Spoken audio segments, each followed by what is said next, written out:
It is only a transition to a different sphere of consciousness. Carol Ann is not like those she's with. She is a living presence in their spiritual earthbound plane.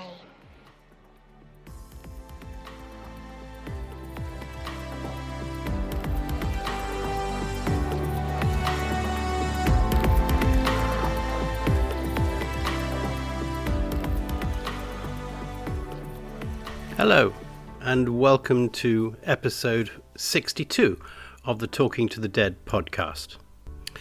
I hope those of you who've had a chance to listen to yesterday's episode 61 of the first part of the Lacerta files, that you've had a time to think about it. Probably by now you are of the opinion that you think it's a bunch of rubbish, or you actually think there may be something quite interesting in what's being said.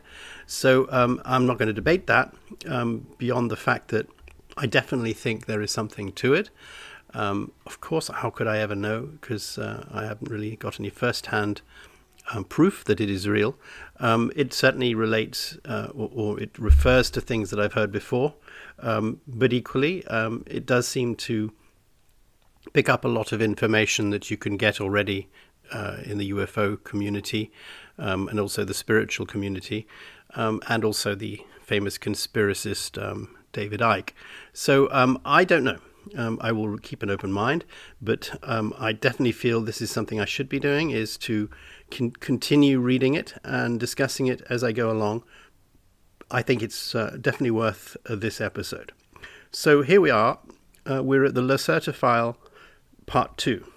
And at the moment, Lacerta is obviously sitting with this guy, speaking. There is an awful lot of preamble to this part. They're talking about how these were done in 3 original tape recordings, made on April the 24th, 2000. And it was 31 pages when it was originally transcribed. That, at the request of Lacerta, was revised and shortened and amended to what we're actually going through right now. Obviously, in the second part, which was done on a separate day, this guy must have had some time to think about it. And he also found that strange things were happening to his hard drive. Now, that's really weird, because this has happened to me too. Yesterday, when I was recording this, I uploaded the episode, and I went to check it, as I always do, once it was uploaded, and only half you could hear the speech. The other half was completely blank. I had absolutely no idea why that would be.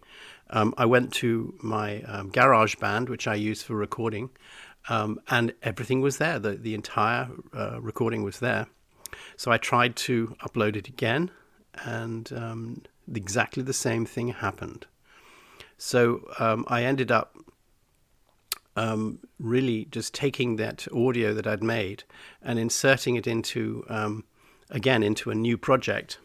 And then I tried turning it into just an ordinary MP3 file, and I could hear that it was working, and then I uploaded that, and that worked. But it's very strange. These things very rarely happen, but when they do, it seems to happen at a time that is very, very similar to what I'm doing at the time. And as the guy said here, that it might sound all very paranoid and strange, but some of these things seem to be happening to him, some of these coincidences. And as most definitely some of my listeners, definitely Esther, of course, coincidences always seem to come about and can be linked to various things that have happened or may happen in the future. So here we are, the second transcription.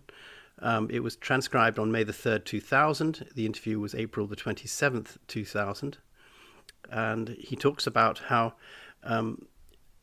there was some stereotypical phrases that were used, which he found were a little bit too fantastical.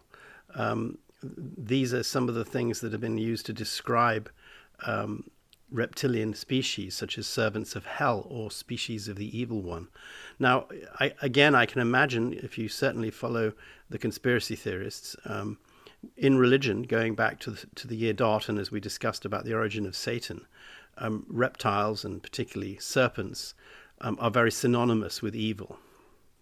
So it doesn't surprise me at all that people would naturally think, if they saw Lacerta or another reptilian or saurian, they would think she must be connected somehow to Satan and the devil.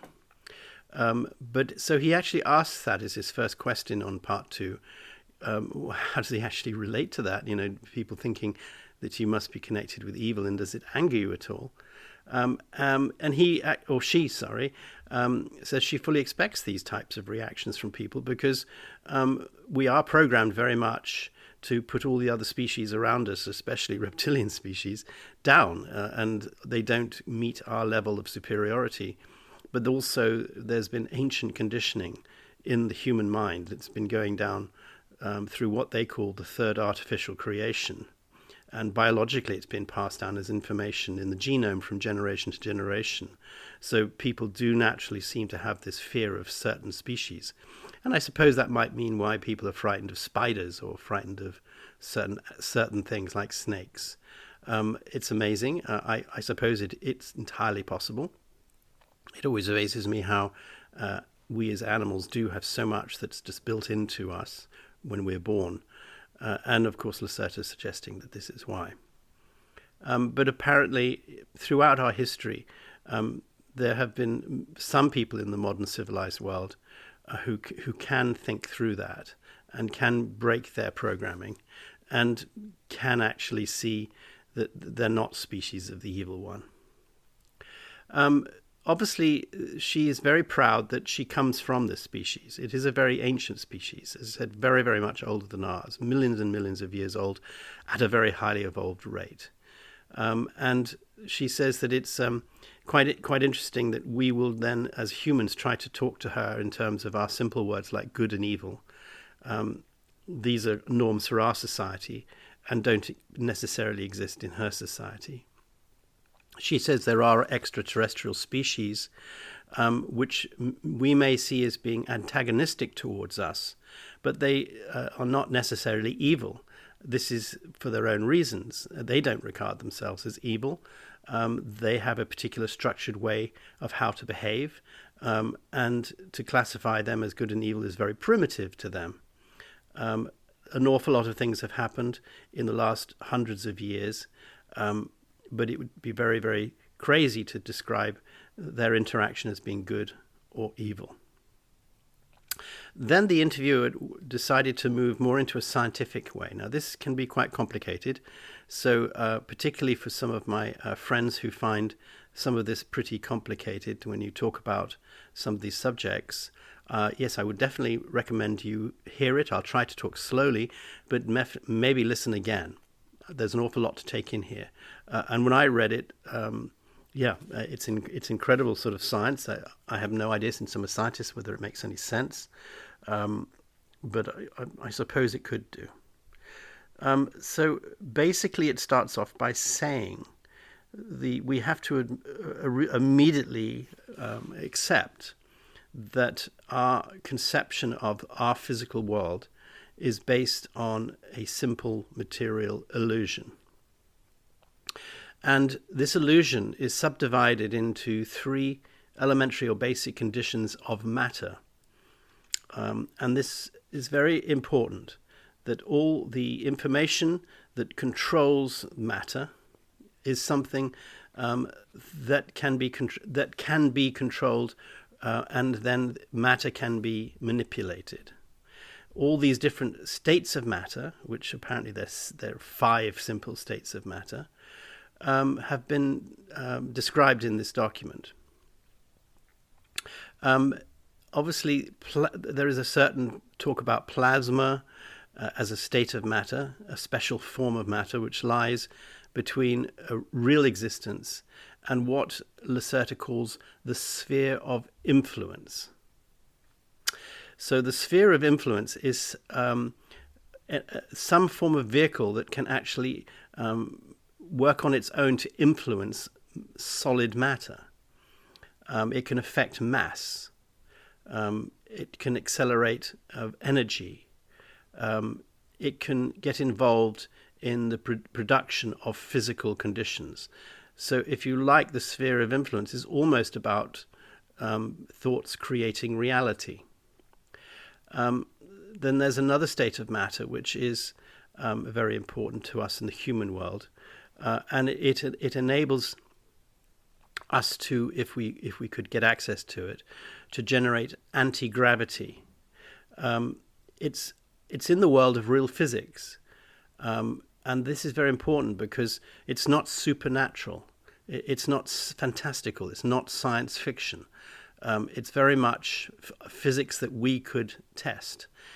It may be physics that we haven't yet discovered, or we have discovered but nobody's telling us about because it's been kept quiet.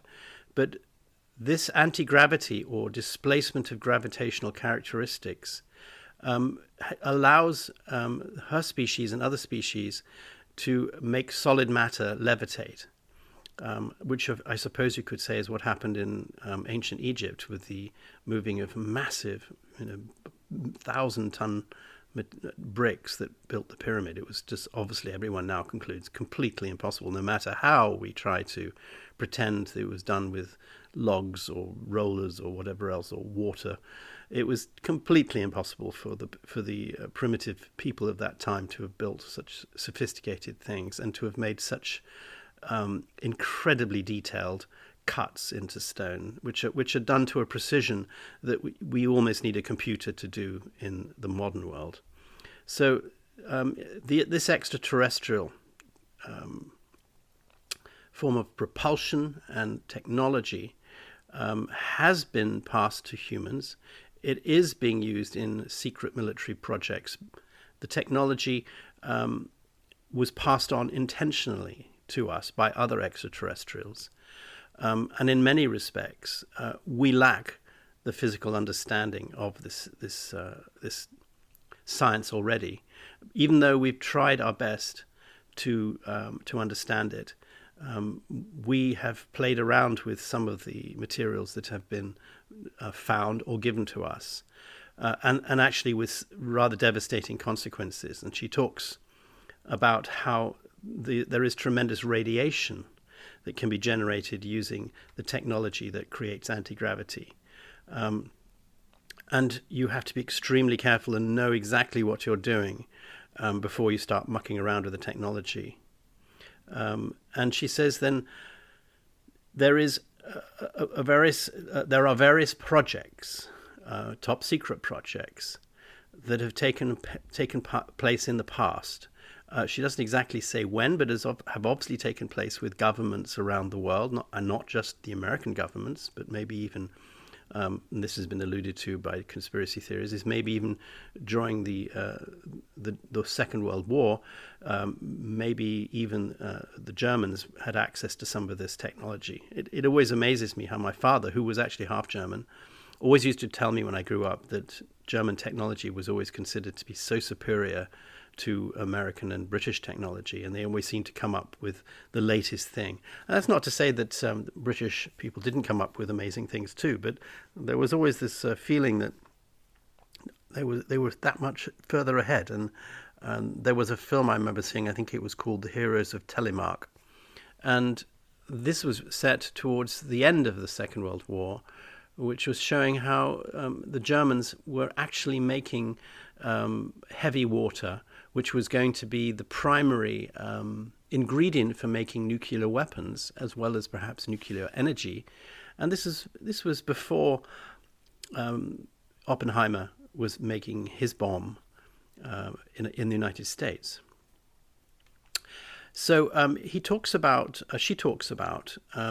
that various fields of or spheres of influence overlap each other. And there is a main force which is reflected by using that in a sort of quasi-bipolar characteristic. The fields that you create when you play around with plasma-like conditions and with magnetic pole shifting, although that's apparently not quite the right word, can actually cause repulsion forces, which, if you like, we could call anti-gravity. Again, this is a purely physical process that is used as like we would use uranium for a nuclear weapon. The use of copper, which we've mentioned before, and it's fused with other elements, and then this what it actually produces is a molecule or an element, I'm not sure, that has amazing characteristics that actually, in the right machinery, can create all sorts of quantum effects that can distort time, they can distort gravity. So they can then be used for all sorts of things, such as anti-gravity propulsion, faster than light travel, and also fiddling around with time and space. So I presume allowing, as we found in the Talking to the Dead side of these podcasts, that when we die and we do move into different dimensions, we do have the ability to see that all time is simultaneously past, present, and future. It's just a question of where you dial in to see it. And I think I discussed how that was done very brilliantly with the Christopher Nolan film Interstellar at the end. So she's confirming this. This sphere of influence, they actually give it a German name, Feldraum. I mean, Feld means field, Raum means room, so it's a field room. This sphere of influence is what is actually controlling reality. But we create for ourselves an illusion of reality. It's a mental illusion, and that is the nature of the universe, that you can create what you want to see. This can either happen now, or it can happen when you're dead in other dimensions. But if you can actually manipulate this technology, you can use it for various technical things. He says that all matter that we see, every creature, every planet, every star in the universe, has what she calls an information energy equivalent in the sphere of influence. And it's located in this main field. There are certain also things called simple bubble changing, which we've heard about that just a bit earlier. This is that we would call dimensions. And we're part of one solitary bubble. But there are many, many bubbles that create, if you like, a foam almost in the universe. And these layers and layers of spheres of influence are all separate, but they all act together as well as a single physical entity. So, yeah, it's very confusing. It's like it seems to be almost limitless dimensions that things are happening. All in all those dimensions, reality can be produced as we would see it with consciousness, and they're all actually then connected to each other as well. So the information that's contained in these Feldraums, these levels, these layers, they are able to manipulate magnetic fields. They are responsible for everything that we call psychic power or the paranormal, because it lies outside the boundaries of what Lacerta rather condescendingly calls our primitive science. But I suppose somebody who's 20, 30, 40 million years ahead of us would most definitely see our science as being extremely primitive. I keep thinking how anybody who would come from the 1960s and suddenly walk into my sitting room in 2025 and could see me here with my MacBook and all my technology and my phone and everything, they would think it's completely magical. They, without any doubt, they would have no understanding that we could have had that type of technology. And I was watching movies the other day on my iPad, and I was just thinking, I just remember when I was about 10 in the 1970s, how I would have loved to have been able to have that technology that I could just literally open up a little pad and see in Ultra HD and Atmos surround sound while carrying it around in a battery, with its own battery. I could access any movie on the planet through the internet instantly and watch it. I mean, that to me was complete magic. Well, of course, everyone now takes that completely for granted. So, yeah, we should probably feel that our science at the moment, from her point of view, is incredibly primitive. So, given the fact that we've got primitive science, she is still here talking to us. She thinks that it's very important for us to understand that what we call our spirit, or what we call our consciousness, from a human religious point of view, we call our soul, is also part of some of the layers in the field. So existence is always about that as well.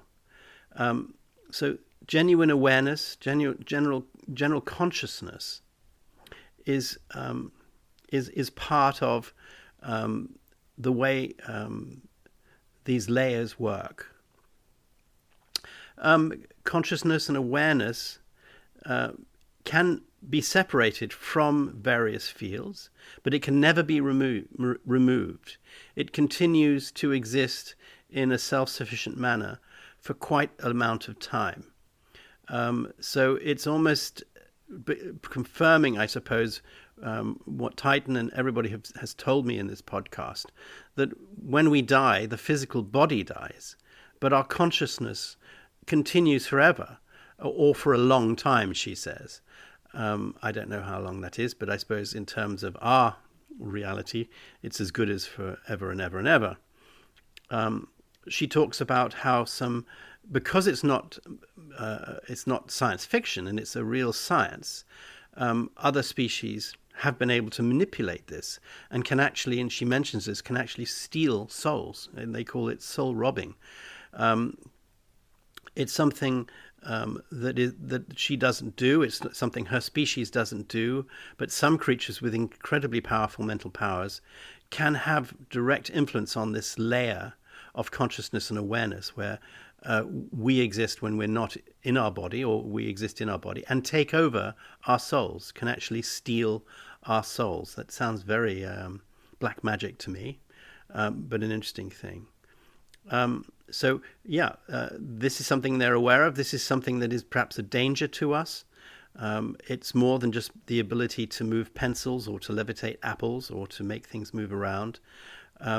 It's all part of this this layer that her society and more advanced societies can manipulate because they understand the science. She says everything we call paranormal lies within this kind of special layer of influence, this sphere of influence, this Feldraum. And she gets very, very technical, which I really can't talk about because it's just too much. But she talks about telekinesis, telepathy, and consciousness, awareness, all being part of this particular field that exists, and can be manipulated and can be moved. So we can actually perceive things in a different way, or we can perceive different bubbles, different dimensions if we wish to. I found, obviously, when I was talking to Neil Peart and he was taking me around his reality, how I couldn't see things because it was just impossible for me or my brain to be able to see it, and it just looked like a white fog to me. Certain levels I could see. So obviously, not all of us are capable of seeing all levels, and not even different species of existence, different types of animal or different enlightened beings cannot necessarily see every form of existence. And she says that adults of her kind, before what they call their age of enlightenment, they do like to come to the surface of the earth, and they are very worried, obviously, about the danger of discovery, which is why most of the time they try to keep themselves away from us. It's been very important to them to make sure that they do keep away from us, because I presume there was a lot of concern about the technology that we would learn, or the things that we would learn, which would interfere with our normal evolutionary process, or rather the manufactured evolutionary process by this other species that were our engineers in the very first part of existence, millions of years ago. Not even that long, I think 600,000 years ago, we were, according to Lacerta, we were finally, the sort of species that was ready to carry on. There is some talk here about, okay, if there are so many species out there that are so advanced compared to us and have the ability to control our mind, can we protect ourselves against this mind control? And she talks about the fact that no, you can't actually. I mean, some of the species are not particularly brilliant at it, and she says there are occasions that if we're wide awake and very sure about our thinking processes, we possibly could not be compromised. But she said, I'm sorry to sort of break it to you, basically, whenever you close your eyes and you're not taking in other influence, alien access is immediately possible and without restriction. And our chances of being able to resist that in a highly developed species are zero. And I also remember reading how the United States government was very active in all sorts of, I think they were called MK something, MK12 or something. There were various projects that were going on, run by, I suppose, not just the CIA, but certainly secret compartments within the CIA, that were trying to develop telepathy, were trying to develop mind control, for all the military reasons, because they figured that if they could develop power over the mind, if they could understand that technology, they could teach their people to resist torture, physical torture, but also they could actually see things that were happening in different parts of the world without having to put people into danger, into harm's way by sending them there. But also, again, they wanted to be able to use it because there were pockets of the sort of government that wanted to be able to use that technology to manipulate people's minds. Because if you could control people's minds, you could have all the power. You could actually then manipulate the Russians, for instance, to do what you wanted them to do, or the leaders to do what you wanted them to do. So obviously this technology has been lent or stolen or whatever by people of our species and has been used, and they've been trying to use it in order to master it.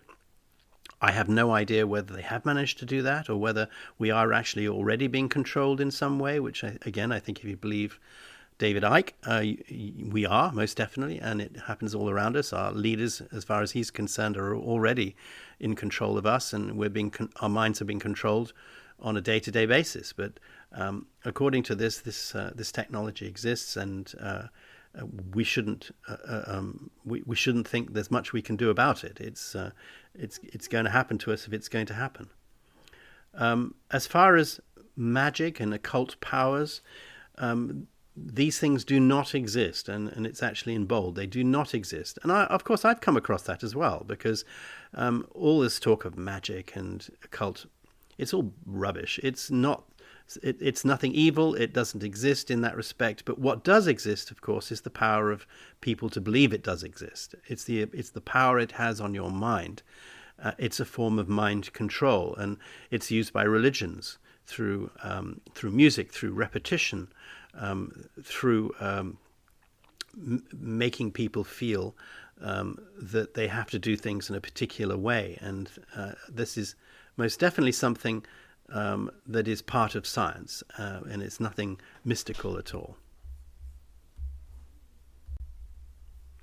So to finish this little section off, it's very interesting how she puts the reality of her situation. She says that obviously people listening to this will think it's crazy, and scientists will think her comments are rubbish, and nobody will believe it. And she says that's no problem. She knows that not many people will pay attention to this. But equally, we will think that she maybe is talking rubbish, but equally people on this earth think about black magic or magic as rubbish as well, even though it is a form of highly developed science. So she has no problems about the fact that we won't accept it. But she feels eventually there's no point arguing it, so she doesn't actually want to talk about it anymore, because there's no point arguing that people are not going to be interested. There's no point arguing what she's saying, because as far as she's concerned, it's the complete truth, and she's not particularly interested in sort of, as we would say, being tested on it, because it means nothing to her. So the question then moves on to some other more interesting subjects, such as did her species of reptilians, the Terrans, have anything to do with the Roswell incident, or for that matter, I suppose, the Bentwaters Rendlesham Forest incident that I was talking about last week? And she says yes, but that accident was not the first one. She says that she's not a historian, she's only a young woman, but she does know some of this stuff because it's been passed down through her history. And a lot of this stuff happened in the years 1946 to 1953, she said. And there were 5 cases that she's aware of extraterrestrial ships that crashed onto the surface of the Earth. In one of the crashes that we call the Roswell incident, there was only one alien ship involved. But then there were actually 2 further that crashed after a collision in different parts of the United States in the West. And these ships of that particular species had a ship that, even though it was damaged, was levitating in the air for a period of time. And so there was a large spatial difference between these crash locations. She said that there was a third crash in 1946, but that was destroyed beyond usability. And of course, she says it must sound crazy to you that such highly developed extraterrestrial ships can simply crash. And I've heard that too. People are saying, well, if they're so advanced, if they're millions of years advanced, haven't they managed to get some form of crash prevention system? Well, she describes it as being everything is possible to error, no matter how sophisticated you are. And most of the ship's anti-gravitational and propulsion systems do still depend on various fields of magnetism and, I suppose, influence of our planet. And the actual species that designed these disc-shaped crafts used a propulsion system that worked fine in various planets or various places where they were designed. However, it's apparently well known among various species that the repelling field, which must normally be absolutely correct to the angle of the surface of the Earth in the spacecraft, can be influenced by a fluctuation in Earth's magnetic fields. And Earth is apparently pretty irregular. There are all sorts of magnetic variations, and this can cause instability. Also, unfavorable weather events, such as thunder and lightning, can affect the fields, which can also then affect the drives of these vehicles. Of course, since that time, a lot of these things have been understood, and the vehicles have been improved. Of course, they're evolving as much as we are, and the ships that they used in the 1940s are different from the ships that they're now using. Obviously, it caused a lot of problems for these species, and in many cases, all the occupants of the craft were killed.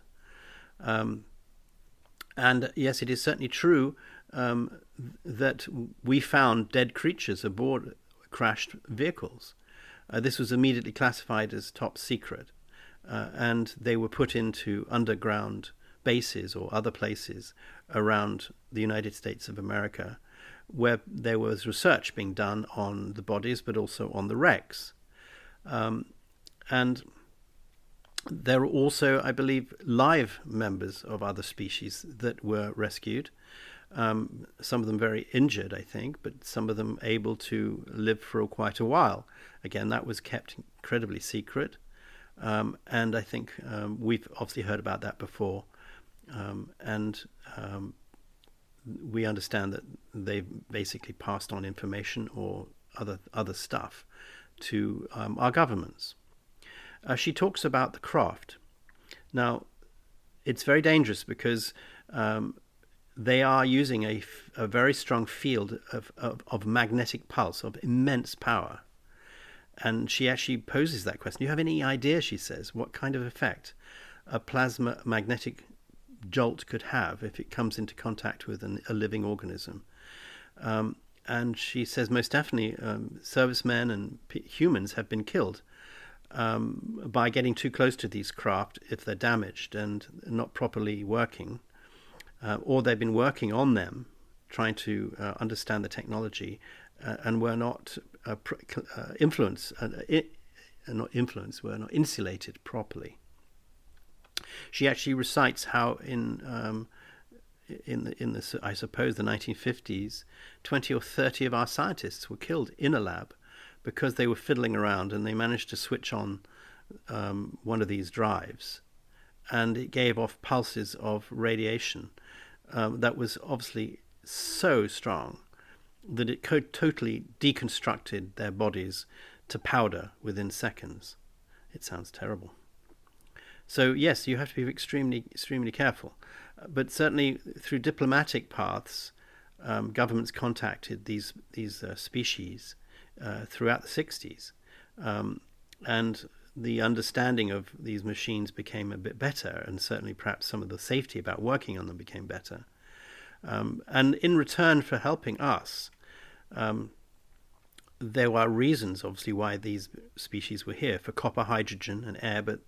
And in many cases, there's this sense that we've been lied to, she says, by some of these species, because they're offering us information, pretending also to be curious researchers, when really, because their minds are very different to us and their agendas are different to us, and they have been, as we would see it, being deceiving us, but that's not perhaps how they see us. We've given them raw materials. We've given them secured locations for their bases. We've given them access, apparently, to very secret defense data. And more importantly, we've given them access to our DNA and much more. And obviously this alien species realized just how simple-minded we were and how easy it was to manipulate us. In spite of the fact that we thought we were getting great stuff in return, they were only giving us half-truths. They weren't giving us the full information needed to reconstruct UFOs in such a way that we could use them perfectly. They were giving us very clever lies, apparently, which later led to technical problems. But that meant our dependence on them was even greater because we kept having to go back and ask for more help. And in return, we were obviously offering up things to them.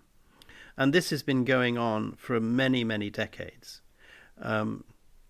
Apparently it came to a head in the early 80s, where I think some of our governments began to realize that they were being taken for a ride. And we still carried on having technical problems with our own self-constructed ships based on their technology. And I think we came to a conclusion, finally, that we were being deceived by this alien species, because there were just so many inconsistencies in what they were saying, and so many things just were not working.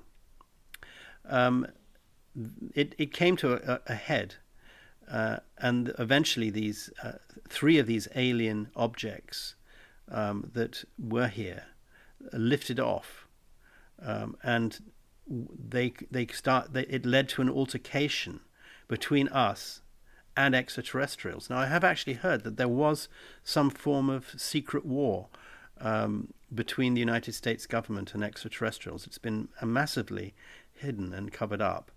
But apparently some particular type of electromagnetic pulse weapon was used, and there was a military skirmish in one of their underground installations.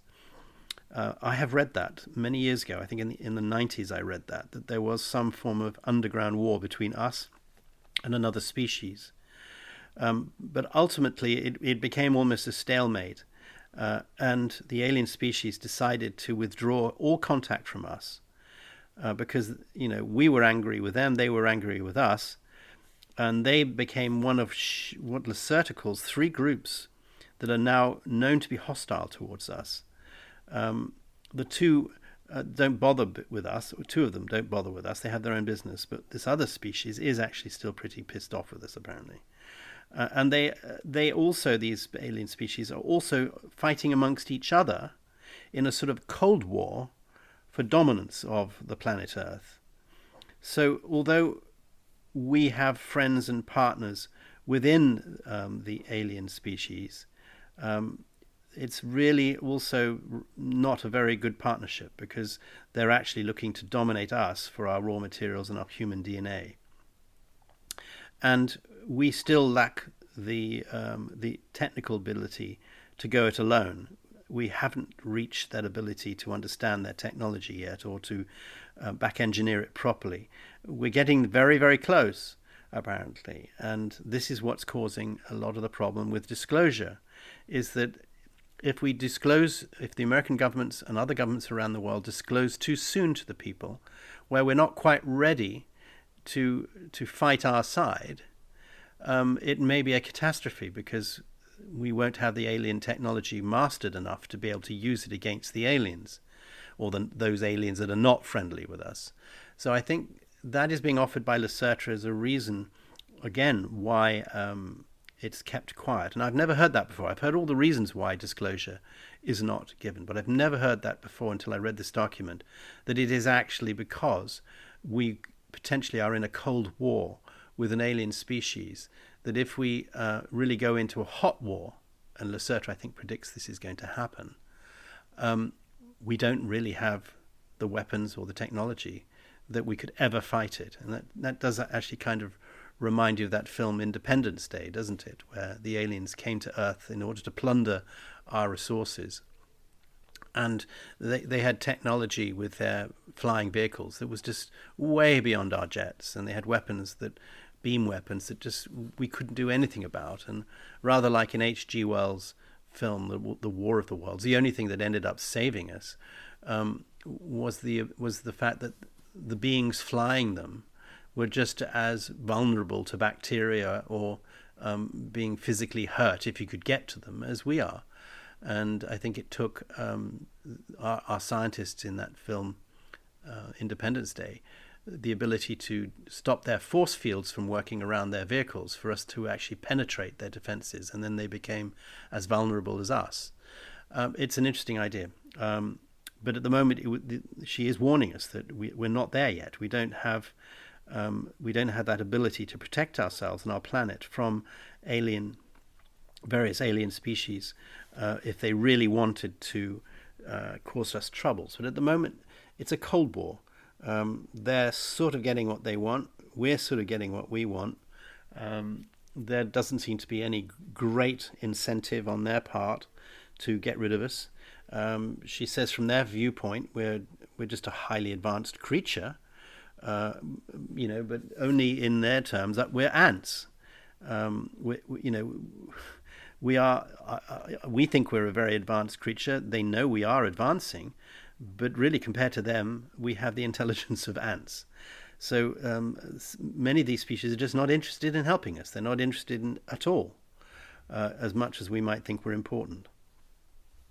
So some members of our government are fully aware of this, and some of them have interpreted it all in a religious way. Now, this I found very interesting. Very often when you read about what's going on in America, because there is such a lot of fundamental Christians in government, the whole country seems to be, whenever you hear it, they're always talking about God bless America. They are fundamentally connected, even though church and state is supposed to be separate. They are still fundamentally connected to Christianity, which is why it can be manipulated so much by evil actors who want to turn people against, for instance, Muslims or Jews or whoever it might be. But this, she is actually saying, comes from the history, actually, of working with alien species, because we actually took some of these alien species as being somehow connected to our religions, as being perhaps evil or good, or being somehow related to our gods or Jesus, whoever it may be. But there are a lot of people who do believe that it is all connected, so it's very hard for us to separate ourselves from a religious interpretation of what these extraterrestrials are. Now, I heard that too when we had these UAPs flying over New Jersey the other day. I read, and I think it was also on various videos that I saw, that people thought this was something to do with God. This may be something to do with the second coming. And I even did a podcast on Revelation, and was all this somehow predicted? The end of the world, the Antichrist, and all of that. Well, I think what Lacerta is saying here, yes, our religious history is peppered with comments that are related not necessarily to the gods and the angels and the demons that we have in our religions, but to the real species that are visiting and have been visiting for thousands and thousands of years, and they have become integral and they have infiltrated fully our history, our cultures, and are part of it. But they are simply other species of life. So she is then actually shown some pictures by the interviewer of alien ships, that, you know, things you'll find on the internet, and asks her to look at these pictures and tell us which ones are real and which ones are fake. And she looks at these pictures, and she does most definitely go through how you can tell a genuine ship from a fake one. And usually it's because the real ones create a sort of swell over water. They create a distortion in light around the ship. They almost affect the way you see them. Now, when you see a very clear picture of a UFO with, you know, literally like hovering with nothing around it, or those are usually fake, because that's not how their propulsion works. Their propulsion works by influencing the matter around them, and you would see that. Some of it is not, you cannot photograph it because it affects the film. Sometimes it's because you see things in the terms of how you perceive things, and we all perceive things slightly differently. And some objects are literally there because we are perceiving them, a bit like we're beginning to learn in the quantum level that some objects, some quantum particles, are influenced purely by the fact that they're being observed. This happens also with the type of cloaking mechanisms that these vehicles use, so we can't see them. They use a quantum field that also allows us to see them if they want to, or not to see them if they don't want to. And usually, she says, most of the time, 99% of the time, they don't want us to see them. So it's only usually accidents or mistakes or something happens in our planetary system that allows us to see it. But it's very, very rare that we actually see genuine UFOs. Therefore, it's very rare, she says, that you have real pictures of UFOs. But she can certainly show you, or show us, the fake ones from the real ones. She talks about how these triangular objects that we saw a lot of a few years ago were most definitely not UFOs or any alien species. This was technology handed over to our governments in the 60s and the 70s, and we designed the hulls, we designed the ships, and sometimes they have rather conventional forms of propulsion inside rather than the superior forms of propulsion that extraterrestrials actually use, because we never have fully mastered alien propulsion drives. And these triangular ones, as you can see, they're designed because they're steerable in what she calls our primitive form of aerodynamics, because we need to have a wing. But not all, or most extraterrestrials, they don't rely on air or water or the normal dynamics for flight. Yes, the craft that we've obviously built and obviously designed around extraterrestrial technology have obviously been tested all over the world, and we've seen these things all over the world. And I think the interviewer was questioning, why do we see these things all over the world? These vehicles, obviously flying all over the world, can be easily discernible from real extraterrestrial vehicles because they have, as I said, some form of electromagnetic radiation that comes out of them, and it can be seen clearly in relation to the background that they're flying through. But they also use a particular form of camouflage systems that enable the people not to see them. So generally speaking, if you see anything like that with sort of lights and triangular, they are not of any form of extraterrestrial species or interdimensional species. They are actually American government vehicles that have been built. And now she talks about some of the meetings that she's had with humans in her life. And part of the research that she's involved in is obviously talking to humans and passing on this knowledge that she's passing on to this particular interviewer. And this relates very much, I think, in a very similar way to the Rendlesham Forest incident, because she also talks about how usually if they're going to meet humans, they usually meet in a forest. Perhaps they feel that's a safe place to land their vehicles, or maybe they've got some other way of coming up through the ground. I'm not too sure. But the history of her meeting humans has generally been in a forest or in a cabin. And it might well be, of course, as I said, that was what happened in Rendlesham in 1980. And maybe when the soldiers or the United States Air Force personnel came running towards this object and made contact, maybe that was all just part of it. And for all we know, because so much of this still remains secret to this day, there may have been other incidences in Rendlesham Forest where US Air Force personnel actually did have meetings with extraterrestrials. And for all we know, maybe members of this extraterrestrial race actually went to Bentwaters Air Force Base, and there could well be, or maybe there was, an alien base that was by treaty underneath that Air Force base. And maybe it's still there. And maybe the United States Air Force and even the British government have actively been involved in communication and working with an alien species there. So we don't know. Most definitely when I was there 2 weeks ago, you can see that this Air Force base they're not dismantling it. It's still protected with massive barbed wire fences, and I think I mentioned with overflights by black helicopters. So even although there's not one single airplane that's visible or one single serviceman that's visible, and allegedly all the missiles that used to be housed there have been removed, it does make you think, what are they protecting? What are they trying to keep in, maybe, rather than keep out?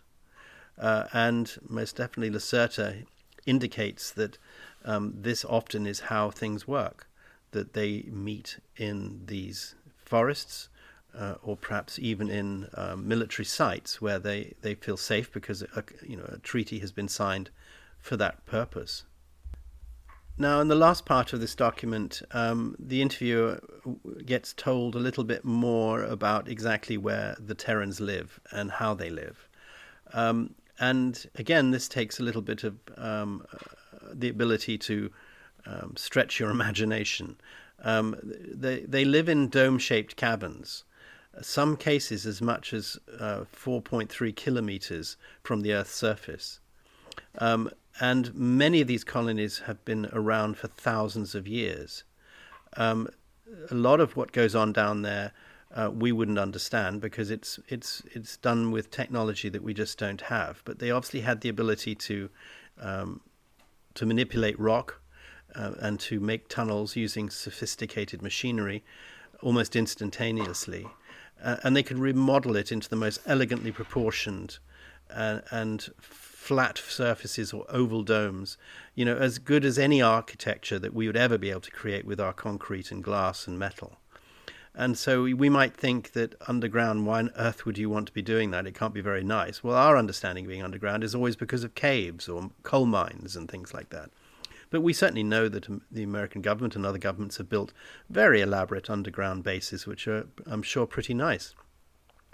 I was quite amused to see Assad in Syria when he got deposed. There were all these photographs that came of his underground bunker, and it looked just like any other rather nice Beverly Hills house, except underground. And he had everything there he needed to live underground. Well, you can imagine a species which is millions of years ahead of us have managed to design the most wonderful underground, the most beautiful underground cities. and they get as high as 220 meters. And they have buildings. They have whitish-grey cylindrical buildings as well as other things, and they have supporting columns to hold up these beautiful domes. And they said that they're really quite big, and some of these colonies can spread over 25 kilometers of our size. And there are a lot of these colonies in Inner Asia, as she calls it. There are apparently 9 of them, and they're all over the world. They have artificial light sources that generate ultraviolet light and warmth, which is important to them. And they use gravitational sources to do that. They have air shafts and light systems from the surface, which allow them to get air and also to get light from the surface. It's very carefully controlled through the very superior technology. And they use air shafts and elevator systems in order to be able to manage that, and also to get access to the surface if they want to. One of the main colonies lies about 500 kilometers to the southeast of where this interview was taken, so somewhere in the Nordic lands. She won't obviously say where they are. She describes how elevator shafts lead often from one cabin to another, or how there could be tunnels underground that can go for thousands of kilometers, leading to other bases. So they're all connected like some great big underground system. But most definitely, they're there, they exist, they've existed for many, many thousands of years. I think they talk about thousands, not millions, but many thousands of years. And they have everything you need for survival for these species. They have gardens where they can grow particular types of nourishing plants, or mushrooms she mentions are cultured and cultivated. They have power stations. They have housing. They have everything that you and I would probably consider to be part of a normal society. I think Lacerta comes across as extremely proud of where she lives, so there's nothing in her mind that would be thinking it's particularly funny. It would be just like us thinking, how proud we are to live on the surface the way we live. So they don't see it at all as anything other than the most perfect form of existence. The interviewer actually says, is it possible that I could actually see this one of these wonderful places sometimes? And Lacerta says, well, who knows, maybe time brings new opportunities. And she asks how many creatures live in these types of colonies, and she says about 900. So that's how she really ends this Lacerta interview. And right at the very end, she says that I'm thoroughly surprised at the many comments to my words. Of course, I am naturally also disappointed about the religious portrayals of me as the enemy, which have been voiced and which have buried themselves deeply into your mind. You should learn to set yourselves apart from the old conditioning, and not to stand under the control of something or someone who has already been gone for 5,000 years. You are, after all, free spirits. Those are my final words. So, yeah, it's almost a call to arms in order for us to actually try to stand up for ourselves. I think we have been helped, sometimes deliberately, sometimes by accident. I think we have people actively against us as well as supporting us. But again, I think it does answer some questions. It has parallels with extraterrestrial explanations as well as paranormal explanations. So I found this document extremely fascinating, and I really hope you have too. So that's the end. Thank you very much.